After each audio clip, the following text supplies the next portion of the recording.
when I started RallyBright about 5 years ago, we were really focused on team performance and team dynamics. And how do we provide the science and the software and the skills to help managers optimize the performance on their teams and optimize how their people work together. What we realized in around 2019, so about 2 years into it, is there was a piece missing. And that piece was really around that, how do we actually work together and what are we trying to accomplish?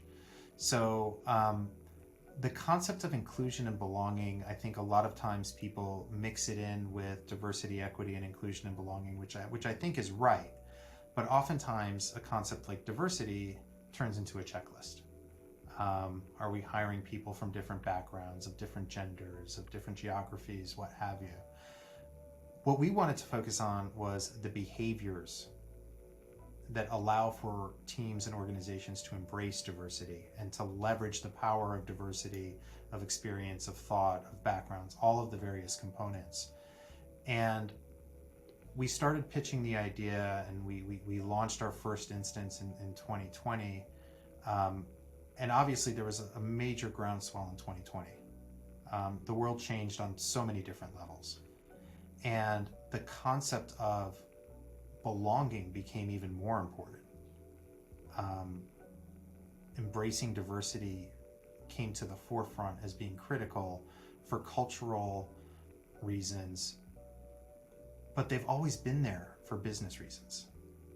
And we wanted to be able to add something that allowed for people to really dig a little bit deeper and to empower managers to understand how they can take this abstract thought, which isn't just a checklist, and implement change within their teams and within their organizations. Because we needed it, I think, as just a workforce, and we needed to empower managers to be successful embracing diversity and inclusion. So that was kind of a big driver. Yeah. What insights really surfaced for you and your team in the 2022 survey? Yeah, so in the 2022 survey, so we're running this every year now, we're seeing, and similar to 2021, is inclusion is such an important predictor of things like job satisfaction and turnover intent, as well as people's psychological safety at work, what have you.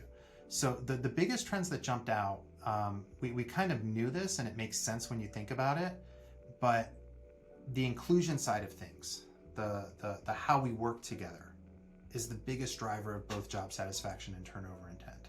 So organizations that show up as highly inclusive by those two factors, the ones that show up in the top 25% of the survey, as well as our work, turnover intent's in the single digits. So people wanting to leave is like 2.4%. That Wow. jumps up 5 to 10x in the bottom 3 quartiles. So from that perspective, that was a core insight. What we also found was the concept of belonging. And oftentimes people wonder, like, can you have belonging if you don't have psychological safety? We don't have to go too deep into that. But the concept of belonging, feeling like my contributions are valued and implemented within an organization, and my connection with my peers and my colleagues is strong, that was actually the biggest predictor of job satisfaction. And once again, if we look at the 2 quartiles, there was about a 10% difference, or actually greater than 10%. So I think 32% of people, like, job satisfaction jumps by 32% for folks that feel like they belong within an organization.